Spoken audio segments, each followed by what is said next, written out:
Hey guys, welcome back to the Kampai Sugai podcast. My name is Gavin. Thank you for joining us here today. I have someone who's I've been willing to have you on the show for a while now. So, like, it's like for me, like whenever I watch your videos and stuff like that, I'm thinking, wow, it's like she's like my cousin. You know what I mean? Like she could be like my long lost Japanese Filipino cousin. So, I'm very honored to have you on the show, and thank you for joining us here. Please give a round of applause for social media manager and influencer, fashion designer, and owner of Mino, Hawaii, Miss Style Leaf herself, Kanako Lorenzana. Woo! Thank you for having me. I am course. so honored to be here. Yeah, definitely. So I wanted to save this story because I didn't tell Kelsey yet, but I wanted to save this story for the podcast. So recently, people know this, but recently my dad passed away. Passed away in October of 2022, and he left a huge impression on my life. But like I think that this story would kind of like resound with you. So he's been invading my dreams lately. Oh. Yeah. Good, bad? Good. Good? Very good. This one was an interesting one. We had I had one on his birthday, which was a couple weeks ago. Was it a couple weeks ago? A couple weeks ago.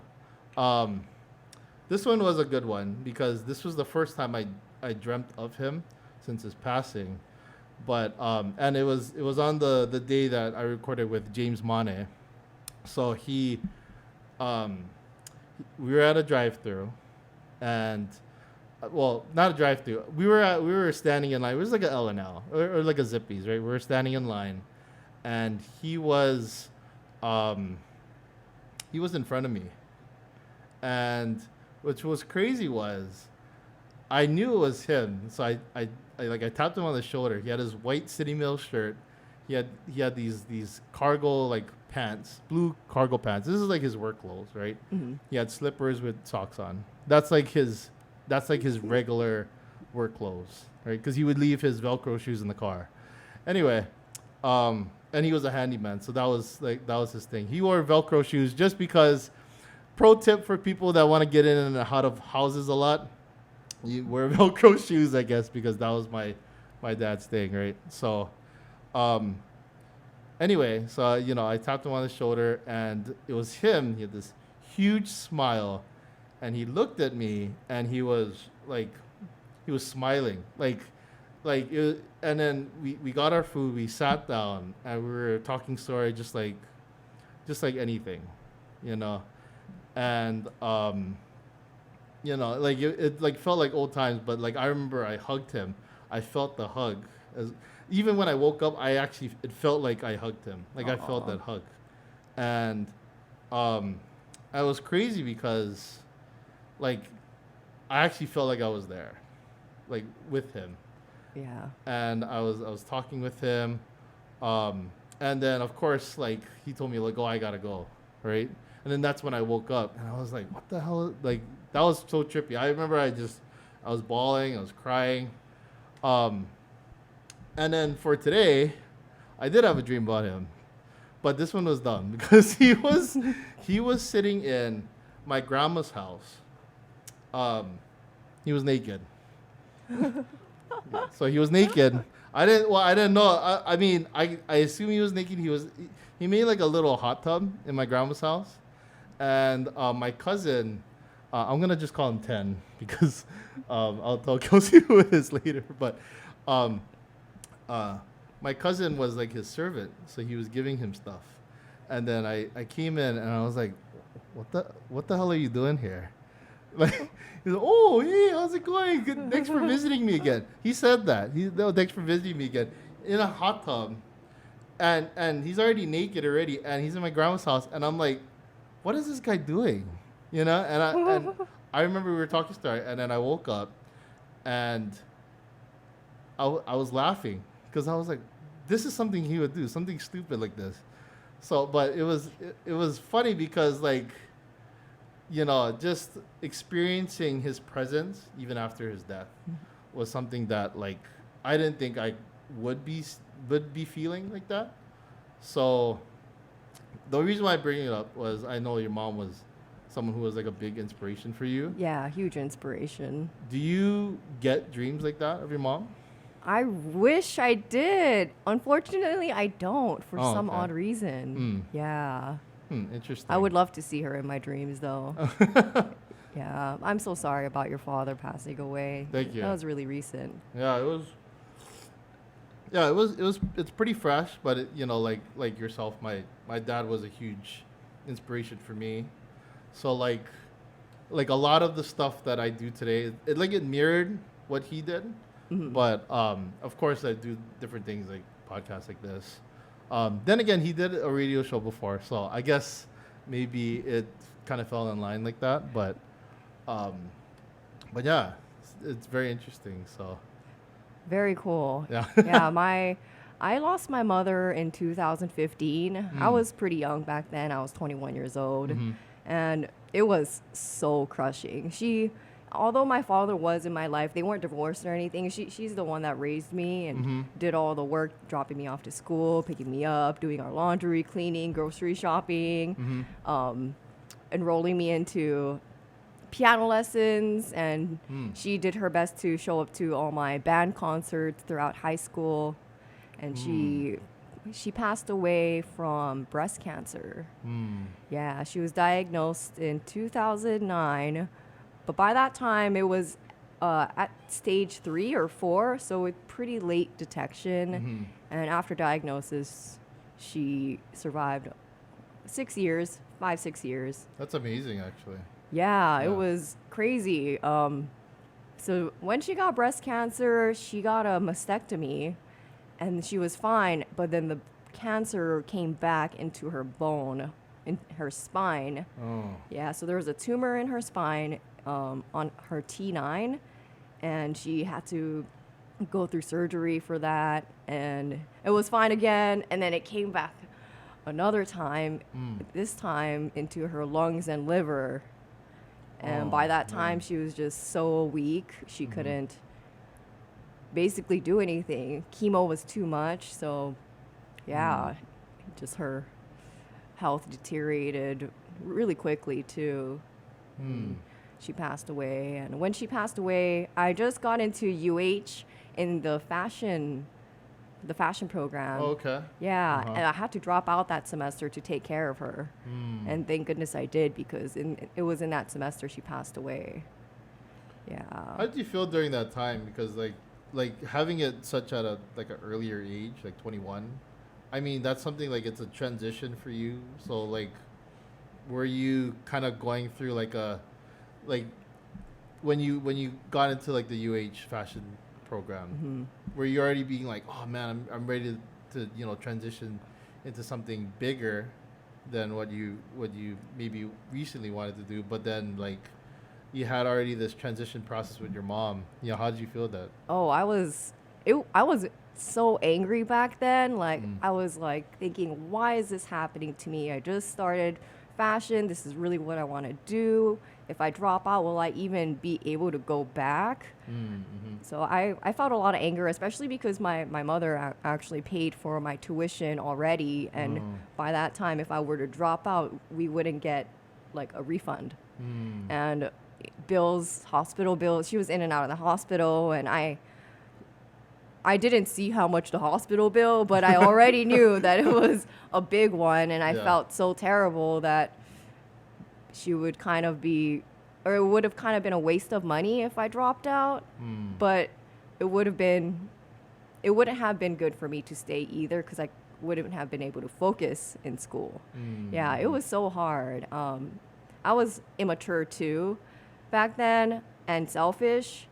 Like a lot of us. Yeah, exactly. I had a hard time being there for her, because I couldn't take it emotionally, but I tried to stay strong and be there as much as I could handle, taking care of her and seeing her in such a weak state.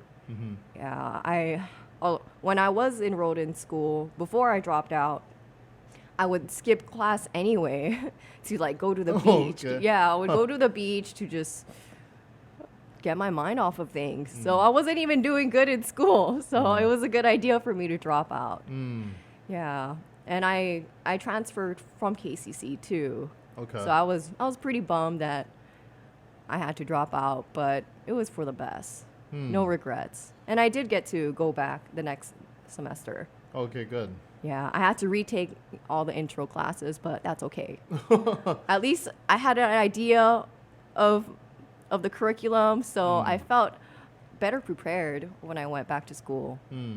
Yeah, but it was very hard emotionally. And I felt like very alone too. Like I had like a wall up. I didn't make friends in fashion school because I felt like no one understands what I'm going through, and I didn't have this headspace to even let anyone in or be personal with them. Yeah. Interesting. It was hard. Yeah. I mean, even for like, so like when I went to school, I remember, or for college, I got my associate's degree, but I felt so defeated at that point because like I like couldn't afford going to like UH when you know I went to UH West Wahoo, but I couldn't go to UH Manoa at the time. And kind of around that same time, like you were 21, I was 23, 24-ish. I kind of felt like a little depressed because I dropped out of school and just decided to work full time. But like when I did that too, I was just kind of like, I didn't have like a lot of friends during that time. I just kind of stayed within, just worked, you know, at that point. So I felt stagnant, right? Until I went, but you know, what really brought me around was I worked at a, like a drug rehab clinic. And I worked as a I don't know if I want to tell but I worked at a drug rehab clinic, and you know, meeting a lot of the guys there that were trying to improve their life, that actually gave me a lot of I guess motivation to really strive for more. So like that's something that pulled me through. So like I can see that. For like yourself, like, you know, what pulled you through, like just go to the beach or like? Oh, the ocean is my first love. It always takes the stress away somehow. As soon as I go into the water and feel like the cold, like you know, taking that in, I don't know what it is. I love the ocean. Yeah, it's like a huge hug, and I would like cry in the water, and and it's like I'm swimming in my tears, and it was just comforting. It was just comforting. Oh, yeah. wow. Yeah. So, I actually wanted to go into marine biology. So I was at KCC for a while, and I was taking a lot of science classes, biology classes. And then I figured out, you know, I don't think I'm meant to be a scientist, because I ultimately wanted to help endangered marine life. And I come to find I have a creative brain more than an analytical one. So that's why I went into fashion. Fashion was always a hobby. I always loved dressing up, and so did my mom. My mom was a very stylish woman. She is my original fashion influencer. Oh. Yeah, I still wear a bunch of her jewelry and her clothes, and I still have, like, I even wear her bra and underwear. So, yeah. So she's huge in my inspiration for fashion. Yeah. I carry a lot of her energy in my work. Yeah, with Mino, Hawaii, I use my mom's sewing machine to create all my designs. And for me, in my life, or in my mind, it's her energy that still lives on in what I make with her machine. Yeah, she was very crafty. She could crochet, she could do like jewelry making and sewing. She would make our curtains and stuff, and I thought that was so cool. Yeah. Have you ever like use some of her old clothing in like your own designs? Like, did you ever like recreate something from her old clothing, or? No, actually, I try to keep it as is because it's her clothes, and her It was just her, yeah. Yeah. Oh, okay. Yeah, but she instilled a love for nature too. Mm-hmm. She would take me to the park. We would watch Animal Planet together all the time. Oh, okay. So I'm very empathetic for nature and the environment, and I kind of combine that with fashion as sustainable fashion. So that's what I'm super into: sustainable fashion and supporting local. Mm-hmm. Yeah. So what made you go into fashion? Because like, your first job was Jamba Juice. I mean, it's like for my first job was Safeway. So, Oh. I was a courtesy clerk, but for yourself, you went into bartending as well, for Tipsy Pig. But you transitioned to becoming Style Leaf today. So like, what was the evolution there? Oh, that's an interesting one. I've always had an affinity for clothes. My mom would always take, or I don't know if it's take or drag us, but every Saturday after she picked us up from piano class and we go grocery shopping, we would stop by Ross. And it felt like we would spend days in Ross and days in the fitting room. She would try on clothes and get the best bang out of the buck. And she would even go to the length of bringing her lingerie or like a bralette or underwear, and she would be in like the panty section trying to like match the color to what she had. Like, yeah, she was super into it. I think that was her therapy. It was her time, me time. Yeah, and The clothes were hugging her. Yes, the clothes were hugging her. Yeah. Just because what she was doing, raising my sister and I, it was hard. Yeah. My father wasn't really there. He was working or just at home. Mm-hmm. She did most of the taking care of us. Yeah, but she's my fashion inspiration, and just seeing her dress up for work too, I think I was subconsciously taking that in. And she was very put together. Her makeup was always beautiful. Her jewelry. She used to work at Maui Divers. Oh, so okay. her jewelry was on point. And then she went into real estate. She was what was she? Oh, timeshare salesman at the Hilton. Wow. Yeah, and you have to be very presentable in that That's type hard of work. Too. Yeah, very competitive. Yeah, because everybody has like a stigma about timeshares already. So it's like. Yeah, you have to like be high or look a little high class. Yeah, yeah. Yeah, she really knew how to accessorize. So I think she got me into it from just taking me to Ross all the time and seeing her in the dressing room putting clothes on. It was like she was modeling for me. Oh, that's awesome. And then I would apply that to myself. I really loved dressing up as a kid. Even though we didn't have a lot of money growing up, everything was bargain shopping, or my grandparents in Japan, they would send us a huge package of clothes and snacks. So a lot of what I wore in elementary were weird Japanese clothes. They were always super colorful, and maybe that's why I really love color and prints, just because I grew up wearing weird Japanese kids' clothes. Yeah. Well, what was weird back then was probably in now. So, Totally. You know what I mean? Yeah. So like, so are you originally from Japan or? I'm not. My Okay. mother's from Japan and my dad is from the Philippines, and they met in Waikiki, actually. Interesting. Yeah, very interesting. My mom was a tourist visiting from Japan, Okay. and she met my father, and they exchanged numbers, and I guess they kept in contact, and she came again. Wow. And then they started seeing each other. Wow. So like it was like a long distance relationship thing. I guess so. Okay. Yeah. Oh, interesting. It was the Hawaiian dream. That's kind of how my parents met too. But I learned about this after my dad passing. But I learned about it before. But they met at a party. Oh, okay. And it was a party in Honolulu. It was kind of by So people know like there's like Ala Moana, and then there's kind of nearby Ala Moana Hotel. There's like there's like residential. I guess there was a party over there, and my dad was taking pictures. Oh. Or he was attending, and my mom told him, "Hey, can you take our picture?" And that's how they met. Oh my gosh, that's so funny. Yeah. Waikiki is the spot. It's the spot to find love, I guess. See, it's the Hawaiian dream. Yeah, the Hawaiian dream.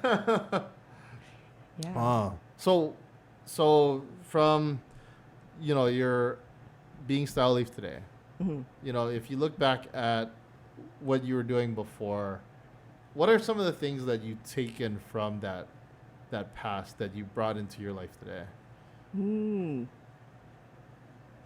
Well, since we didn't grow up with a lot of money, I've always been huge on secondhand clothes.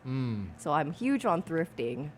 I started thrifting in high school. A friend introduced it to me, and Goodwill used to be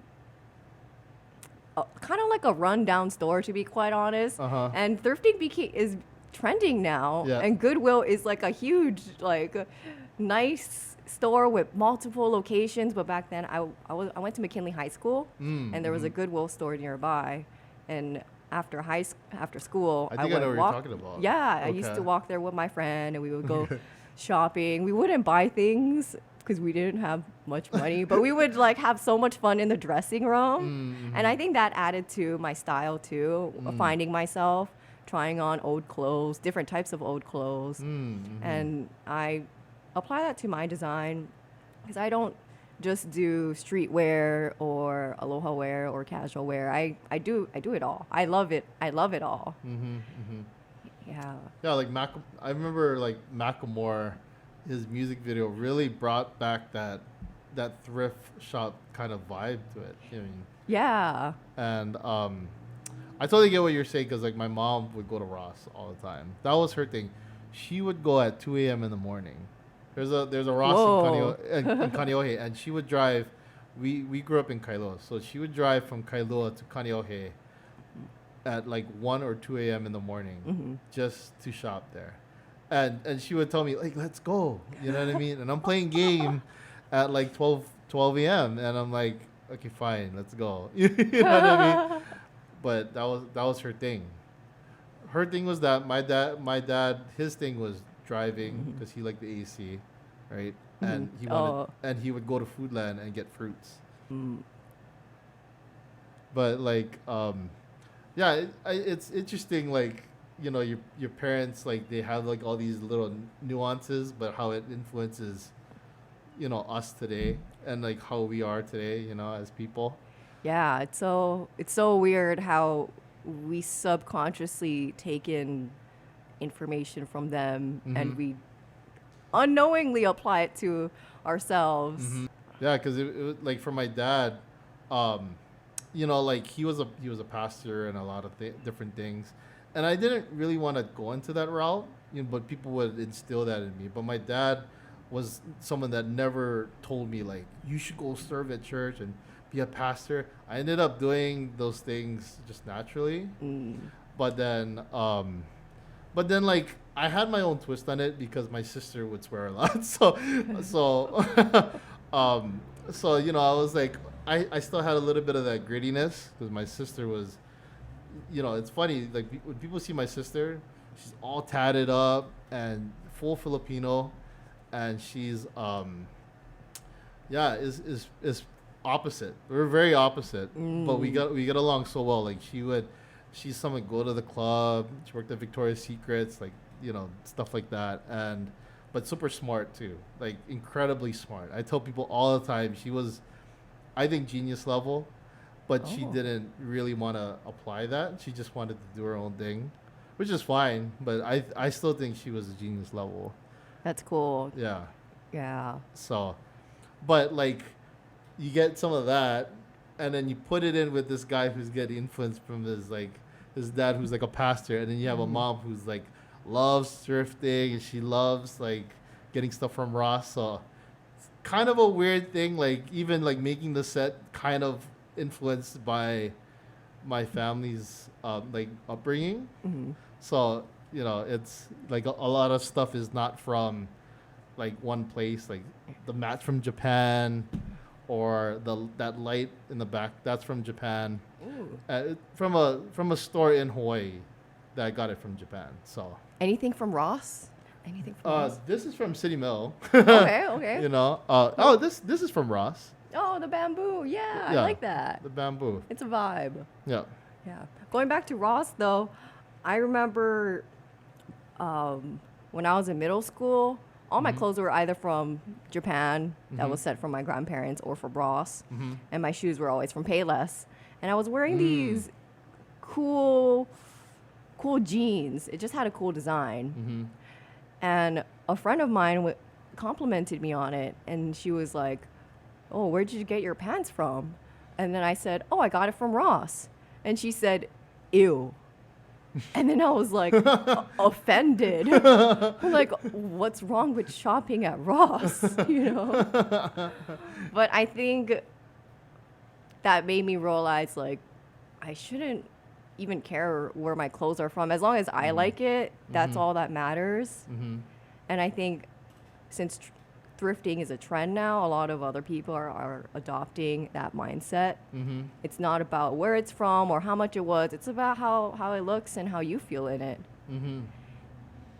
Yeah, a lot of I think like a lot of, I don't want to say Gen Z, because I don't know if I feel like I'm part of Gen Z.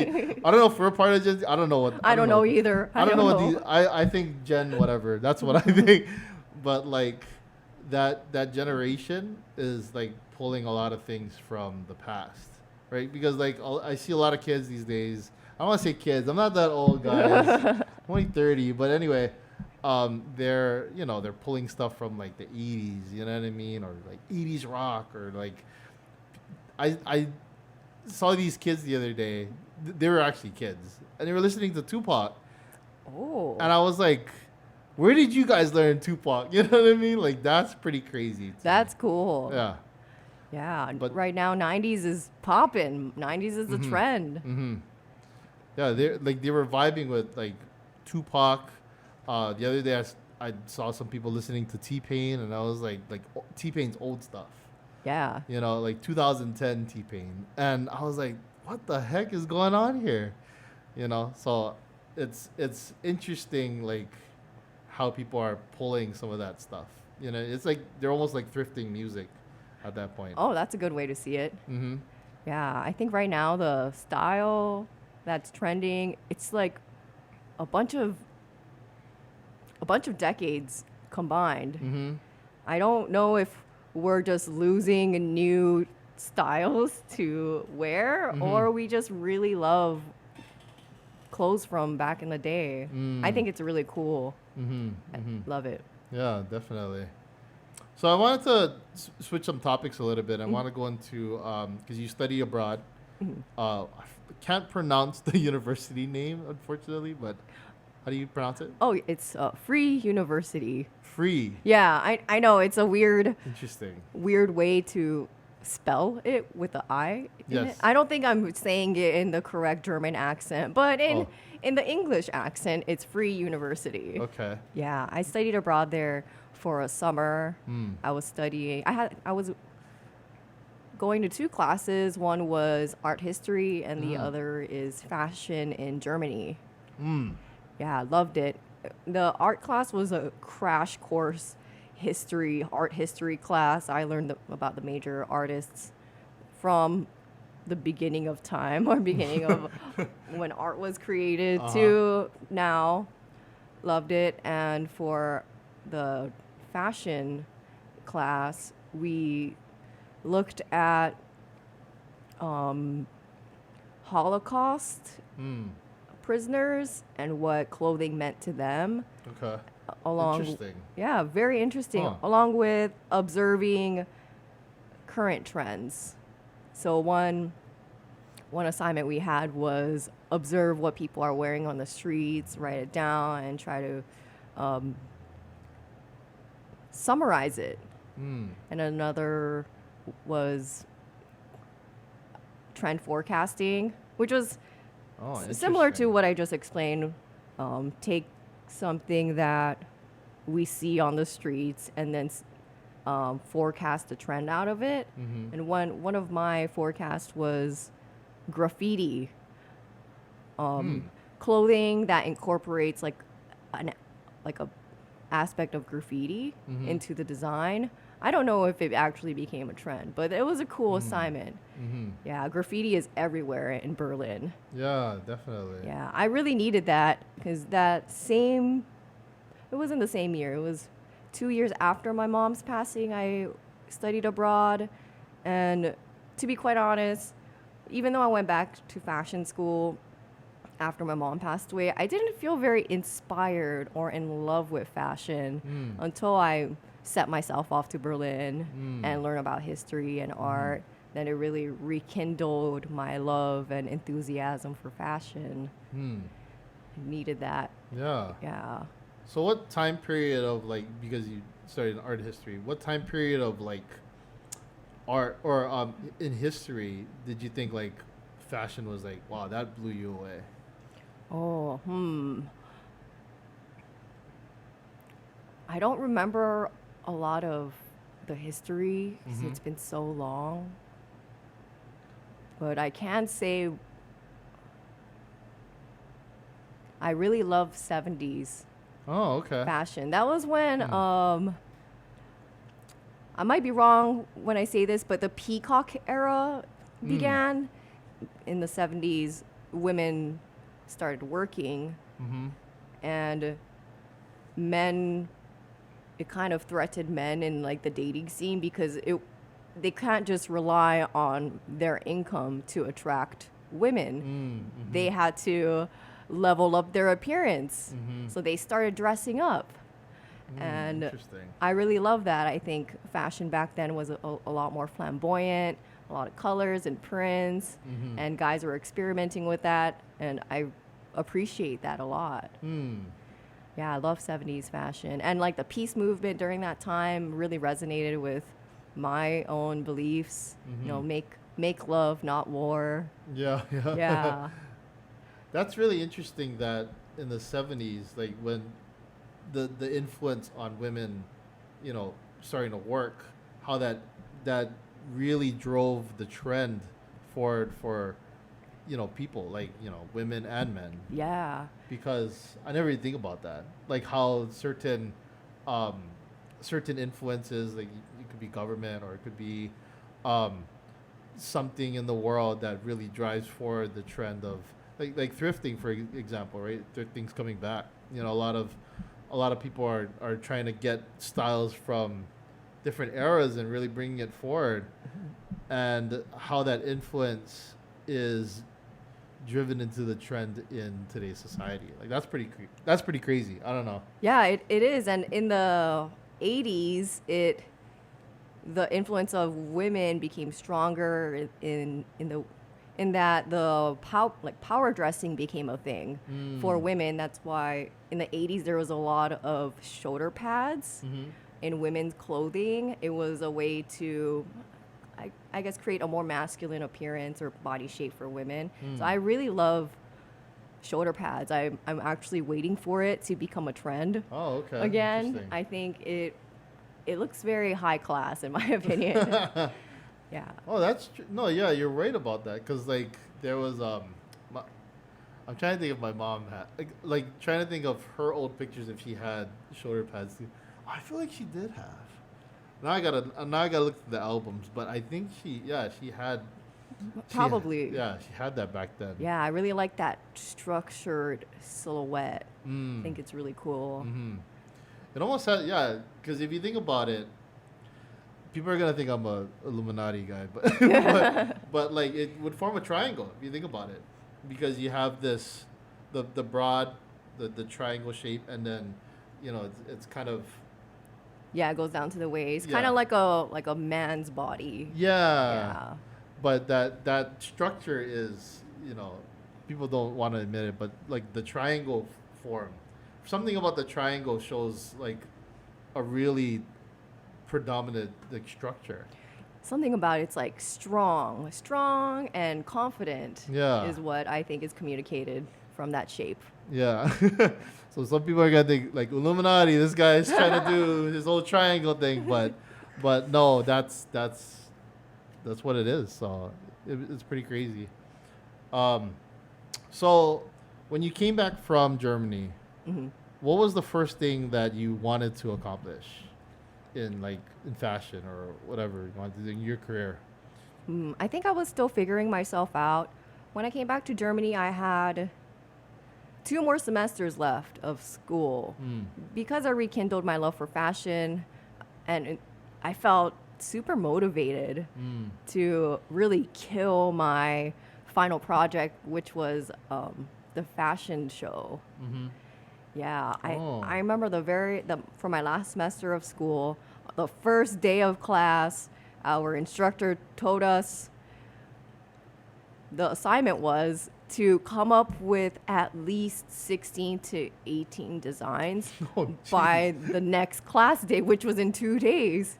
And wow. I was so motivated and inspired by, studying abroad in Germany Yeah. that I actually did it. I came to class with 20 designs. Damn. And none Oh, of my crap. classmates showed up even meeting the requirement of 16 designs. Mm. So I felt really good about myself and motivated and just awesome. Yeah. Yeah. That's difficult. Wow, I didn't realize like 16 to 18 designs. I mean, but you brought over 20 designs. I mean, that's insane. I don't know if I could think about that in 2 days. Yeah, I sat myself down. I just started sketching a bunch of different shapes on a body, and I went from there. Mm-hmm. Do you so are any of those designs that you did from the fashion show, are you bringing it forward today to like your own business or Mm, or you I thinking kind of of want to different things? say no, not really. I'm doing different things because I'm not making anything from scratch. I don't buy rolls of fabric and create my designs. I go off of already made clothes to make the designs. I don't apply a lot of my fashion designs from school to it. Mm-hmm. But of course, a lot of the sewing and construction I do. Mm-hmm. I always liked flowy shapes, so I have this original design. I call the style Kanako because Okay. I really resonate with it. But it's a back design, and it's like a big cutout with a tie on the bottom, I've seen that. and there's like a piece of fabric that's ruffly going along the edge of that cutout. Mm-hmm. And I think that's a little reminiscent of Baroque art style because Baroque is all about exaggerated flowy lines. Mm-hmm. Yeah. So that's one thing. That's one design I think is reminiscent of what I learned in fashion school. Yeah. And The Berlin. Kanako style. Yes, the Kanako style. Yeah. That's pretty cool. I mean, so how do you feel about like trends today, especially for like going forward? Do you think that there's gonna be like more? I feel like like futuristic. Like there's like an era where people thought of like neo pop, like futuristic designs, or do you feel like the way it's trending, fashion's gonna evolve into something completely different? Since right now everyone's combining a bunch of things from different decades, I think that trend is going to continue. I think looking mismatched right now is the thing, since fashion usually changes every 20 years or so. I think because right now mismatch is the thing, maybe in 20 years it'll be back to looking clean and coordinated. Maybe like monochromatic outfits.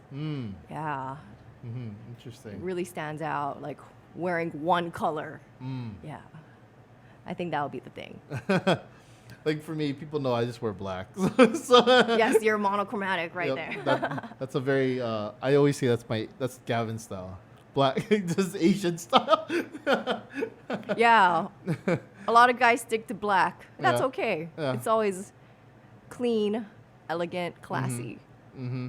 Yeah. So it's funny. I just wear black at when I'm going out, but at home I wear white. So Really? kind of interesting change. Okay. So, but yeah, that's an interesting thing. So switching topics a little bit, I want to talk about like social media for yourself because, I mean, you've built up like a good following, but you also built up a lot of, ways of getting into like marketing and you were able to kind of get into places to do, um, influencing for food. I mean, like some restaurants may ask you like, hey, can you help us like eat some of the food or model some of it. So Yeah. like, how did you get started with just like wanting to push social media out? How did I get started? Instagram. I started Instagram when it first came out Mm-hmm. back in 2000. I believe it came out around 2008, but I got on it 2011, and I would just post my outfits. Only my outfits. I wouldn't even show my face. I would like cut out my head and just show my body, and then people would comment and be like, "Why are you cutting off the most important part?" My face. I was like, okay, I'll start showing my face then with my outfits. And through that, photographers would reach out to me and ask if I was down to shoot. And I was like, yeah, sure, why not? They liked that I had style and they wanted to shoot like more fashion, editorial type of thing. And I didn't really have any modeling experience aside from just watching America's Next Top Model. But from doing that, that was when local brands started noticing me, and they asked me to model for them. And it kind of just snowballed from there. I started building connections, meeting people in marketing, and I was asked to come and shoot content for a bunch of businesses, not just clothing, but food. And now I'm just friends with a lot of people who do marketing that just ask me if I'm willing to come by, create some content, try out the food. And now I get invited to really cool events. I get to get like a first look into the new menu or an opening of a store or restaurant. And I think that's been really cool. Yeah. What do you think is like your favorite, like I guess, type? Like maybe like a grand opening of a store, or maybe, like modeling. Like, what's your favorite type of like, or making reels, for content? What's your favorite type? I honestly grew to really like modeling. I would really like to model more. I use my Instagram to showcase a little bit of modeling along with my reels for promoting businesses. And if I could combine those, that's what I really would like whether it's modeling food for an ad or modeling clothes. Yeah. Cool. What is one place like maybe you would want to like shoot for? Like, let's just say shoot for the stars, for modeling for a specific company. What would you say? I would say I would love to model for this one business based in Canada called Frankie Collective. Okay. And they make really cool reworked designs. And they're super poppin'. I would really love to model for them because it not only does it have to do with fashion, but the whole concept of upcycling really resonates with me. Yeah. Do they have a storefront? I believe they do not. They're totally online. Oh, okay. Okay, cool. Well, Yeah. shout Would out to love Frankie's collection, Yeah, shout out to Frankie. Hopefully you guys are listening, so maybe I'll just tag them. Yeah, or collabing on a shoe design would be cool too if I can contribute my own style into a sneaker or high heels or booties. That would be a dream. Yeah. What do you think is like a this might be a Trump question. Actually, I just thought about it. But what do you think? Like a certain brand, do you think is maybe, like doing a good job with like maybe sustainable uses, but also, which brand do you think is not being like sustainably well with? Oh, so many. I think Shein is the worst. Shein, they come out with like 1,000 styles a day, which is insane. That is insane. Insane, and a lot of the designs are taken from smaller brands or other brands in general. And a lot of times, wherever they manufacture, they're not paying the garment workers well or treating them well. That's something I'm super passionate about. The social, I guess, the social issues surrounding fashion, and that's why I try to promote sustainable fashion or local fashion or fashion made in the U.S. Not saying there is no sweatshops in the U.S. There definitely is, but I do think, in the grand scheme of things, what's the garment workers living in the U.S. is compensated and treated like a little better than the more rural countries like Bangladesh.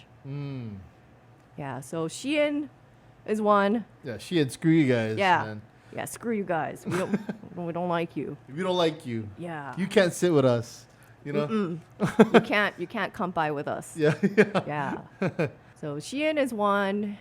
Zara is another one. They basically created the whole quick response way of manufacturing, which is just replenishing styles. Oh, okay. Yeah. I don't support fast fashion at all. I try not to. Although when I go thrifting, I do find myself buying fast fashion, but I know that at least my money isn't going directly to the brands. It's going to the store I'm shopping from. Yeah, usually a thrift store. So that's how I wear fast fashion, always secondhand. Sorry for the cut there, guys. We're back. We're with Kanako.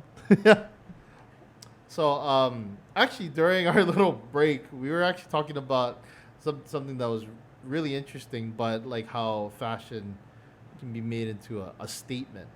You know what I mean? So, like, talk about that. You know, Yeah, I love fashion because it's multifaceted. Dress was originally just for protection from, the cold and wind and stuff, and then it became a way to differentiate between classes, and then it became an art form, and it's basically a way to communicate. It's nonverbal communication. It could be political. What you're wearing on a T-shirt can say something about your beliefs. And back when Trump was running for president, there was a lot of people wearing the red hat that said "Make America Great Again," and I just love how it says so much about a person without words being exchanged. Yeah, like how right now you're wearing a hat that says Kampai Sugai. Yep. Yeah, if I were to see someone else wearing that hat, I would be like, oh my gosh, they probably know Gavin. Yeah, they might. Yeah. Or maybe they don't. Or maybe they don't, but they definitely follow his podcast. Yeah. Yeah. That's. I mean, like, I wear this around almost everywhere. Of course, like, I have my Steelers hat, which is my favorite team, Steelers. Shout out to Steelers. I would love to have someone from the Steelers on the show, specifically Jerome Bettis. Shout out to Jerome Bettis. Anyway, but yeah, I wear my Kampai Sugai hat just because, like, I guess, like, to kind of ingrain in people's minds, like, cool, Kampai Sugai, what is that? And then they'll type it in, maybe they'll Google it, and they go, oh wow, there it is. There's YouTube, there's all this other stuff that he does. There's IG, whatever. So, like, it's a marketing thing, but also it's, like, I guess I'm proud of it, too. So I kind of want to show people, like, man, I'm not, like, afraid to tell people, like, I do a podcast. Like whatever. Self-expression. Yeah, like Yeah. a self-expression thing. And it's cool. People tell me all the time, like, oh, you have merch? Like, when are you going to... I have merch ideas.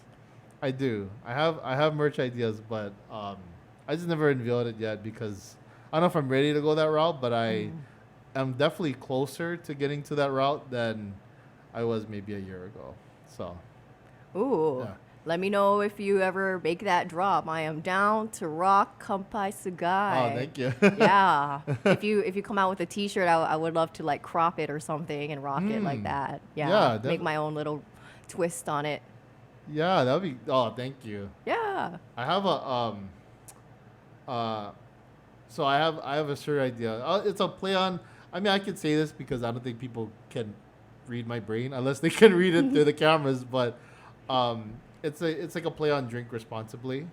Okay. So I won't say too much, but yeah, it's a play. I'll say it. I'll talk about it after. But yeah, it's a play on drink responsibly, and then I have all these like different images that kind of show that with like maybe like there's like the beer can with like different things, but it's a pretty cool design. I like it. I think it's clever. Yeah. Yeah. And then I have another shirt design.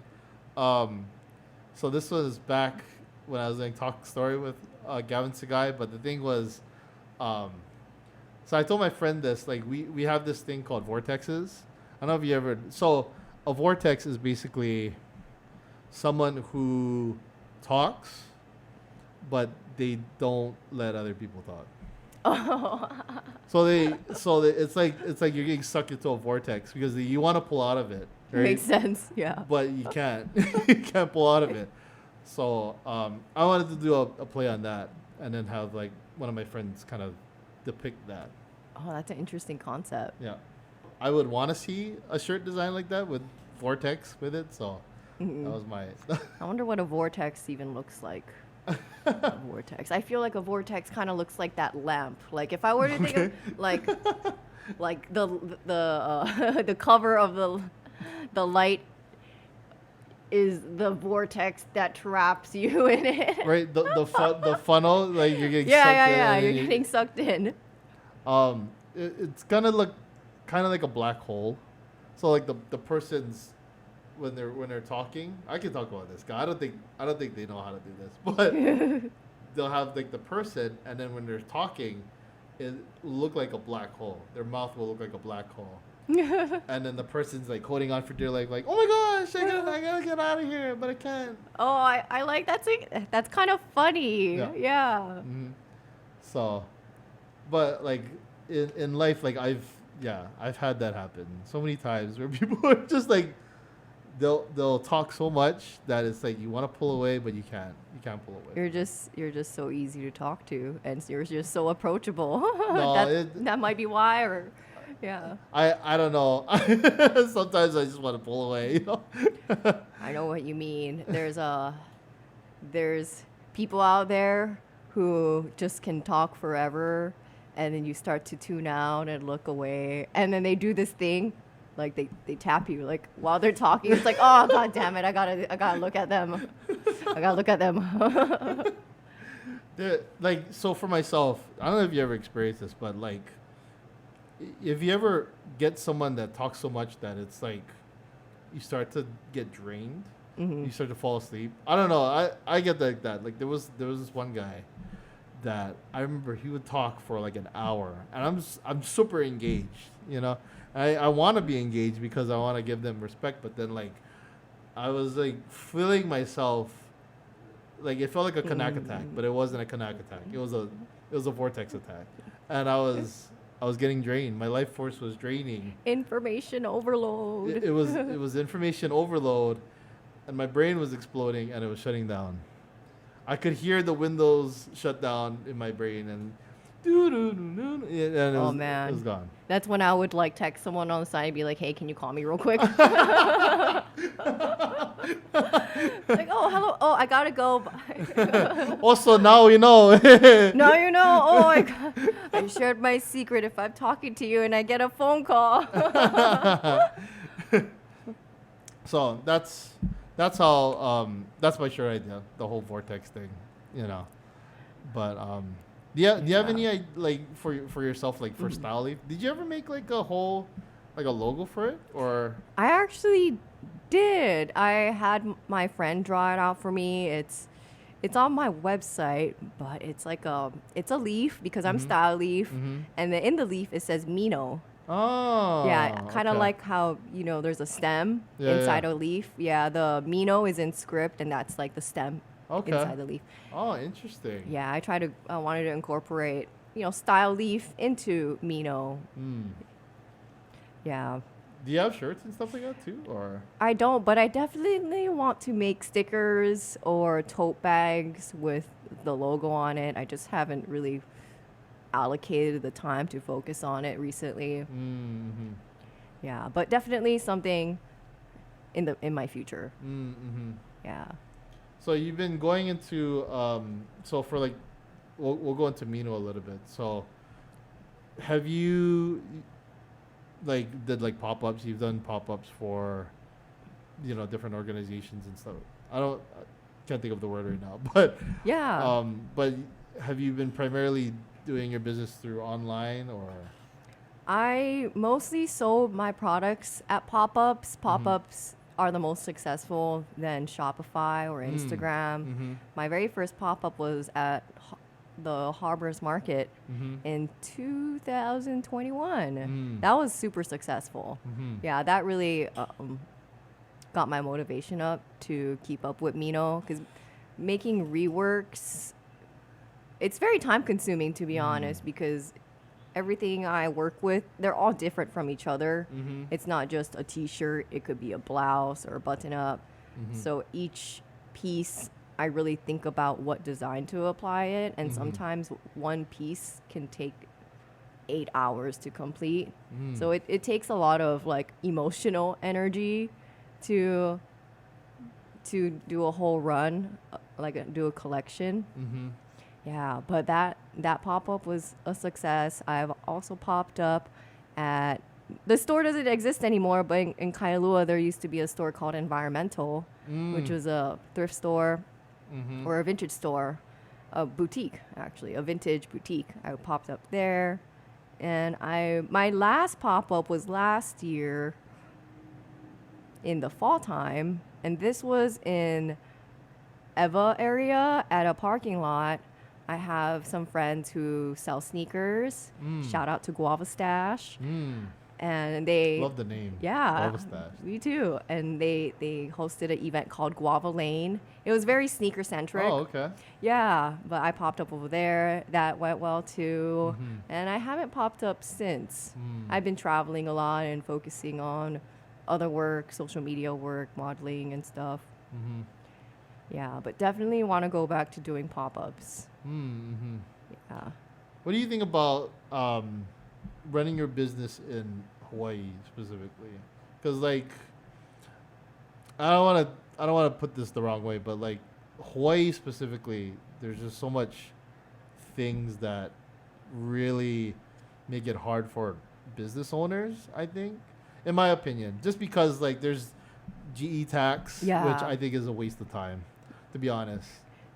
Yeah. I'm looking at some of you politicians, but GE tax I think is a waste of time because, like, a portion of that goes to like maybe the rail or something like that, or like other things that doesn't benefit like someone like myself who lives in Kaneohe is not going to see a lot of those benefits. I'm just putting that money into something else, right? But like, I think that like Hawaii specifically, it's just there's just so many things like housing, GE tax. There's just so many things that make it hard for just a business owner to really thrive or succeed. So, Yeah. what do you think about that? I agree with you. It is hard because as someone self-employed, you already have to pay the quarterly federal tax and then GE tax on top.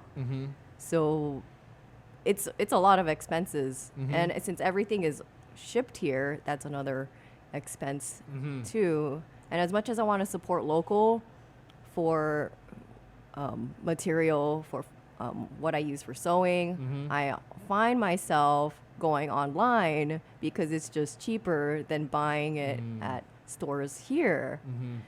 And that's unfortunate because I want to support local as much as I can, but I have to do what's within my means. Yeah, so I feel you on that. It's hard. making a business. Yeah, and that like it speaks like, like materials like you were saying. I mean, even getting like certain produce here, it's like you want to get something organic, but the price is jacked up, and that's it speaks to the quality. Of course, I try to get locally grown products here, but you look at some of the stuff from the mainland, it's like, wow, it's of course it's priced a lot down, but you think about like different things, like there's different preservatives that keep it going and stuff. But the thing is, it's like, wait, I thought something that's locally grown, that's probably something that could just be trucked over to a grocery store, should be priced at a something even reasonably well. But it just speaks to the difficulty for even people that are trying to support local. You know what I mean? Yeah, I agree with you. Mm-hmm. The locally made produce, it almost can't compete with the mass produced produce that come from the continental US. Mm-hmm. Yeah, I think it might be like a supply and demand thing, or maybe there's just not as much farmers or thriving agriculture industry here. Mm-hmm. Yeah. Yeah, like for agriculture, I had this idea, right? That and people can take this idea if they want to. Like politicians, they could take this. I would love to see this, but um, they want to push tourism, for Mhm. instance, right? And that's fine. You can push tourism, but why don't we push tourism in a way where it's sustainable?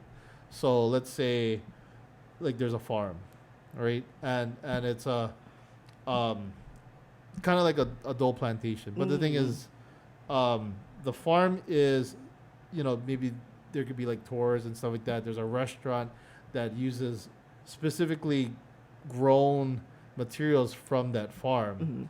and maybe the government funds it and everything, or some way of like keeping everything locally grown, and then keeping um, educating people as well at like certain indigenous produce that's grown here, and you can say like, oh, we got this from the pineapple that was grown in the backyard, whatever. But like keeping everything locally grown here, and they can push agriculture to where farmers will be more excited about like developing things here versus Mm. like um farmers like having to rely on just going to like farmers markets or something, you know. Yeah, I love that idea. Like Mm-hmm. I think, is it Romy's shrimp that Mm. that grow their own shrimp Mm-hmm. behind their stand Mm-hmm. and sell? Yep. Yeah, that's kind of like similar to what you're talking about, but Mhm. if they added like more of a tour aspect to it, Yeah. yeah, it's a And great idea. and to like to show people like, oh, this is how you can grow your own stuff. I've been to a place that does that, and they were you go to the farm, and you can pick off the tomatoes right off the Mm. plant and eat it right there, and they would allow you to do that, and then they would also show how like production, how they wrap everything, and then they distribute it out to the different trucks and everything. And I was like, why can't we do that stuff over here? Like we have the Oh. resources to do that. Yeah, that kind of reminds me, like during fall season, Mhm. Waimanalo Farms and is it called Alone Mhm. Farms? They kind of do that with the pumpkins. But if we could do that throughout the year, incorporating different types of produce, that would be amazing. Just to keep things like locally here, and then I feel like that itself, if we could fund that more, like if Yeah. GTEx actually went to that, Yeah. then the economy would probably do a lot better too, and then we wouldn't have to rely on certain things to like I mean, we're the only state that does a safety checks though, you know what I mean, which is fine, whatever. We do safety checks, we're like the only state that does certain things. Mm-hmm. Why don't we be the only state that can do certain things like that, you know what I mean? Right. I recently, somewhat recently, a few months ago, I went to a farm called High Honey in North Shore, and they do beekeeping, and they make their own honey, and they offer tours. So it's kind of like that concept, but with honey and bees. And they also offer bee removal in residential. Yeah, so I love that concept, like providing a service, a product, and like an educational aspect to it. Yeah, but if it could be applied to agriculture, that would be better. And hopefully, if the government's listening to this and they can like help out, subsidize more farms, get the produce price down a little, local produce. Yeah, just to show people like, sustainable living is possible here, but also keeping that idea or that concept here, locally grown, locally produced, and locally, and locally educated, of course, like for different things. So I don't know. I don't know if the government's gonna listen to that, but I feel like that's a good idea, and it does take a lot of work to put in a system like that. But Yeah, it will take a village or a city. yeah, a city. I mean, like, but we have a ton of field. Like if you look at by like Kauka Boulevard, White Peel side, they had a bunch of agriculture farms, kind of nearby the Costco over there, and they're developing housing now, which I think is weird. Oh, that's what they're doing there. But it's like, but you could, that was all that was agricultural fields before, but now they're developing housing. So I'm just kind of like, where's the shift? You know what I mean? What are we really doing here? Yeah. What do you think about the Aloha Stadium? Because I recently, that the Aloha Stadium it's shut down. They're gonna make it into something different, but they're gonna put housing instead, right?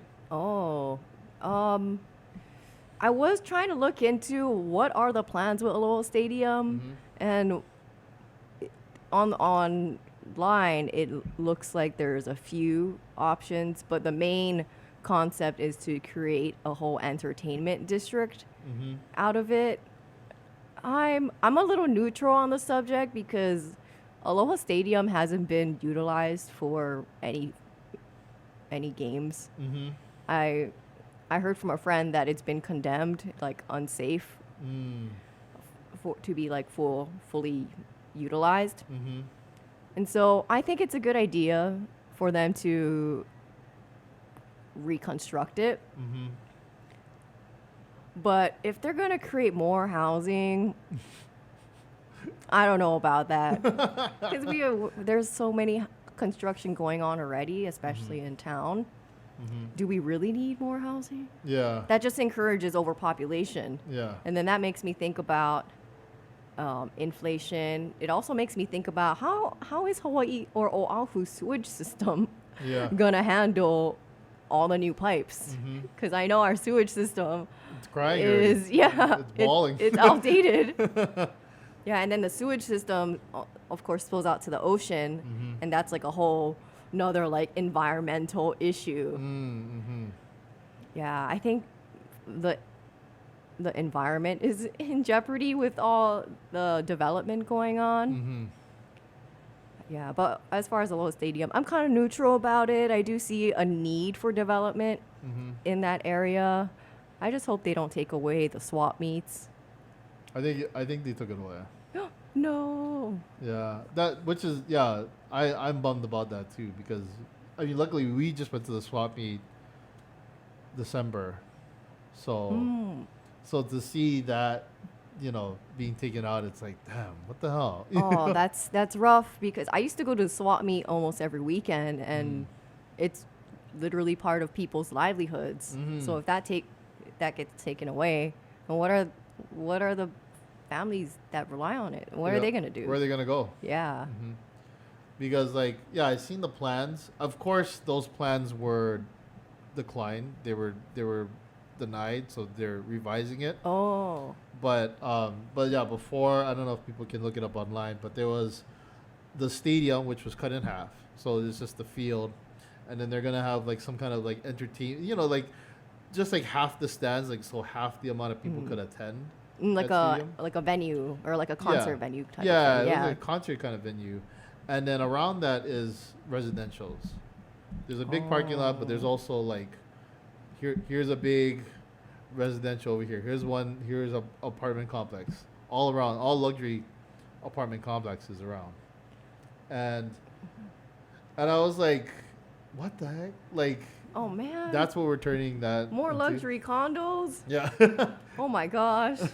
An apartment being like $1 million already. Like. Yeah, like it's crazy. So like to see that, I was just kind of like, why? I mean, what's the purpose? You know what I mean? Like, Mm-hmm. what are we trying to do with Hawaii? I feel like in a lot of ways, I think the whole thing with Hawaii, like Hawaii's economy, it's kind of like losing its identity because we're not really. We're trying to figure out like, is it tourism? What are we trying to do? We're trying to push into residentials now. Is it becoming a destination for people? What is it turning into? And I feel like the focus, there's just so many different things that we haven't really like bottled down and say, this is the identity of Hawaii. You know? Yeah. And I don't know if other people see it that way, but that's what I'm seeing. Because you look at Kailua, it's completely different now, you know, the versus the Kailua I grew up with. Like the Kailua I grew up with, I could walk to Zippy's at 2 a.m. in the morning and not worry about like getting mobbed or getting like, you know, beat up. But then if I did that today, yeah, I wouldn't do that because guaranteed I'm gonna get shot or something. Oh really? You know? Oh, it's weird how development attracts crime. I guess it's just more people and the inflated prices and people are struggling. That leads to it. Yeah. So- I'm not into development, especially if it's for more condos. I think Hawaii was always annexed for how do I say this? Or it was. It's for like a place for rich people to vacation. I think it was always made to be that. Or maybe it was for sugar and pineapples, but now it just seems to be catering to travelers and what they want. They want a vacation home here. Yeah, they want property here. I think it was a lot of resources, and then Hawaii itself was a good, I guess like in between, you know, certain countries. Like this is like a True. midway, Yeah. especially from the United States, and then there's Japan, which is right across. But Hawaii is a good kind of like in between kind of place. True. But yeah, you're right.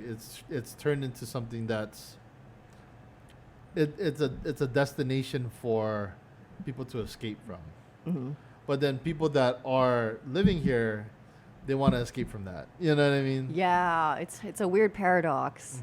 Even for me personally, I almost feel very tempted to move away only because things are getting ridiculously expensive.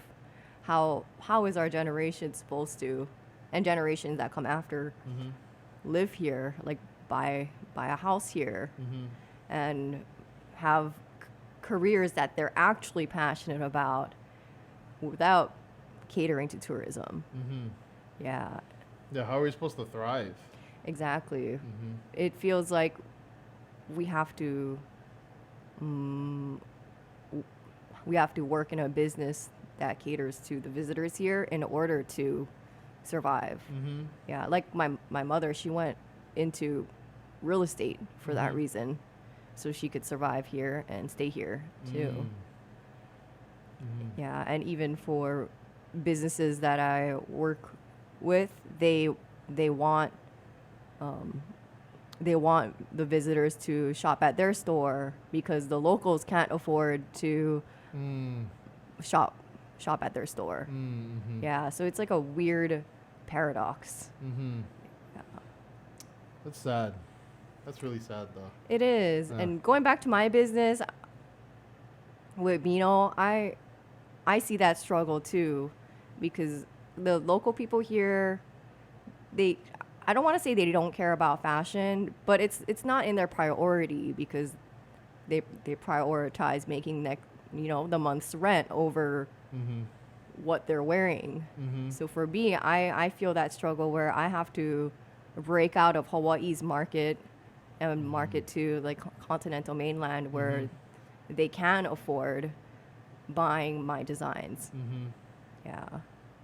Yeah, I mean, like Hawaii people in general were, looking at electricity, for instance, right? Coal mines being shut down, which is a good and a bad thing because, of course, environmentally that's good that it got shut down. But for people that live here that are paying for electricity, it's hard because then it jacks up the price 4 times the amount. Oh yeah. So, there's a give and take, but at the same time, I know that Hawaii is trying to make this shift in 2040 where they're trying to be completely sustainable at that point. So, like, I guess everybody's going to have a solar panel in 2040, which is, I don't know how they're going to accomplish that, but, that's what they're shooting for. And it's a good thing, but also, like, it also burdens people that are just trying to get by. Right. How are and- they going to afford having a solar panel, or how are they going to afford an electric car since gas prices are not getting cheaper? Right. Yeah. Yeah, they're like changing their lifestyle to conform to an identity that Hawaii is trying to move towards. Yeah. So it's difficult. Yeah, it is difficult, and the whole coal mine being shut down and renewable energy being the new focus.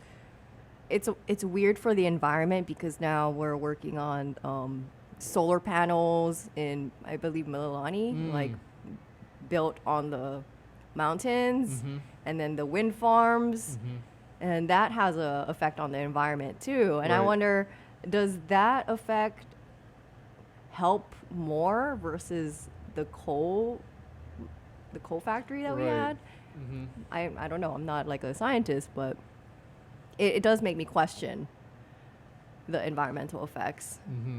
I would hope that in the long run, it is a lot better.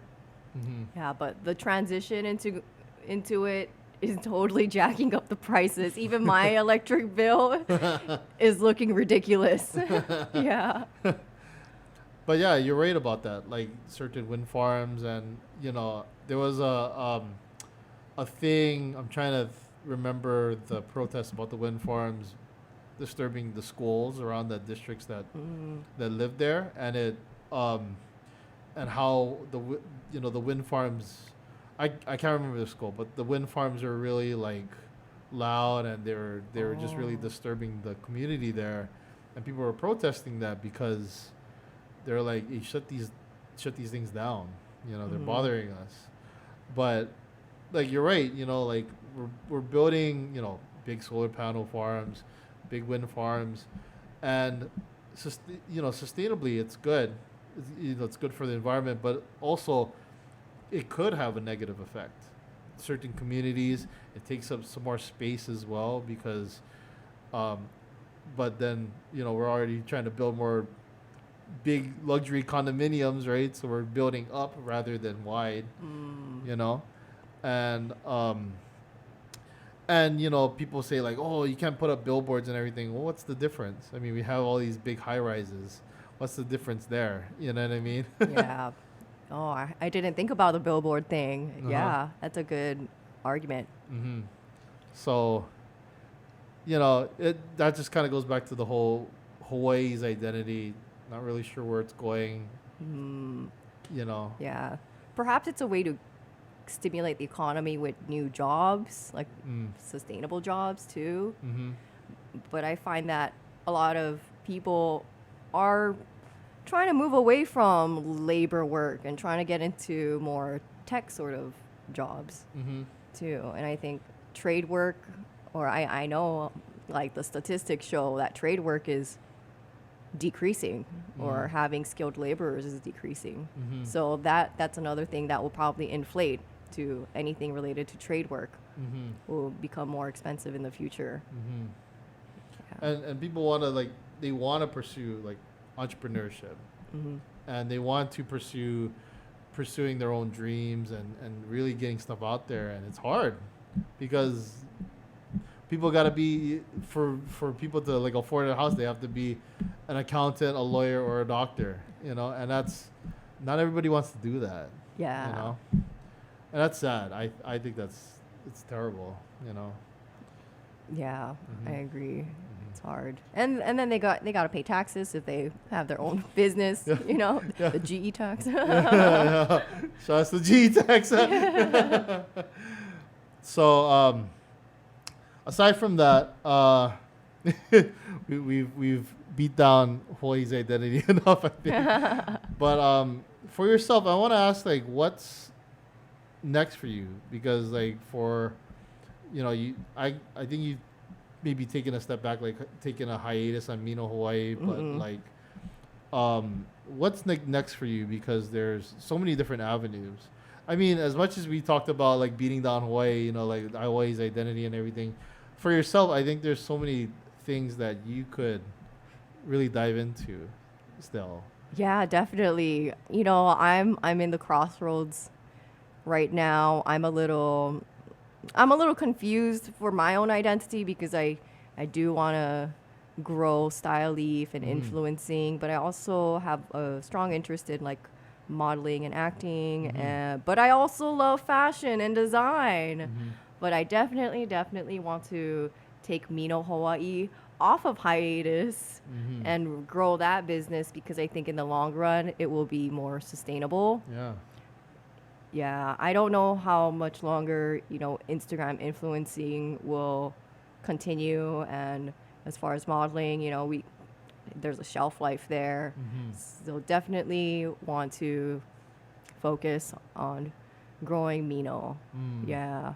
I would really love to get some assistance in the future because right now, or when I was focusing on it, it was just a lot of work sourcing the garments to rework and then thinking about the design of each garment and then doing the sewing and then marketing and coordinating events.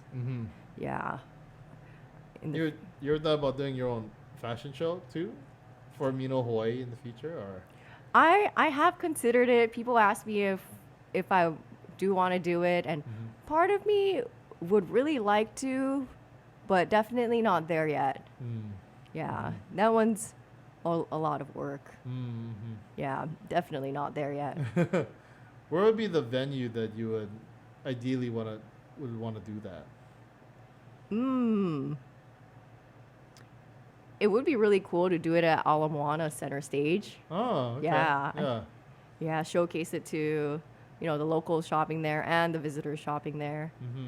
Well, I feel like one day that'll be a reality. So Perhaps. Anyway, Kanako, I just want to say thank you for coming on the show and talking story with us. Even though I feel like we beat down Hawaii a lot actually this episode, but rightfully so, out of love, But yes, yeah, we'll get to the cookies. We'll get to the cookies in a bit, but yeah, did you want to shout out any style.leaf, your social medias, or any other accounts you want to shout out? Yeah, totally. Check out my Instagram, style.leaf. You'll find an assortment of different content, businesses that I love, my sense of style, and just everything in between. Trendy reels. And I encourage you to tune into my stories. That's when you can really see my personality shine. I'm always joking around there and doing different things, so definitely check that out. Yeah, definitely. Did you want to talk about the kava drops? Oh yeah, so my drink of choice today is coconut water with these kava drops that I got from a friend through, what store was it? Oh, Down to Earth. Kava drops, Down to Earth. Botanical extract. Yep, down to Kampai right there. Yes. I don't actually feel the effects at the moment, but hopefully it will kick in eventually. But yeah, do check it out. Definitely. Kava drops. And I wanted to do this, so I wanted to shout out my friend's business. Shout outs to Cookie Mama. Gabby, we see you out there. So I have 3 different types of cookies. So I have chocolate chip. Nicely wrapped too. These are individually wrapped, which is pretty crazy. When I saw that, I was like, what the heck? Snickerdoodle. Ooh. And we have ube Oreo. So we're gonna try them out. So up to you. Which one you wanna? Ooh, I want to your try. choice. I'm a huge chocolate lover, so Okay. I'll go with the chocolate chip Okay. first. I may. I'll try the ube Oreo because Gabby told me this is their biggest seller right now. For people that want to look up Cookie Mama, they're actually in. You can find them on Instagram, but also let me see if I have their handle on here. Yeah, just Cookie Mama Co. So you can find them on Instagram, and you can check out their website. They also have great brownie bites that we're gonna try after. But they're in Vegas right now, actually. But they ship these to me, so It smells Smells good? amazing. okay. All right, let me get this one out. So Good size. ube Oreo, and these are crispy too. You can choose between crispy and chewy. So Ooh. yeah. Kampai. Kampai.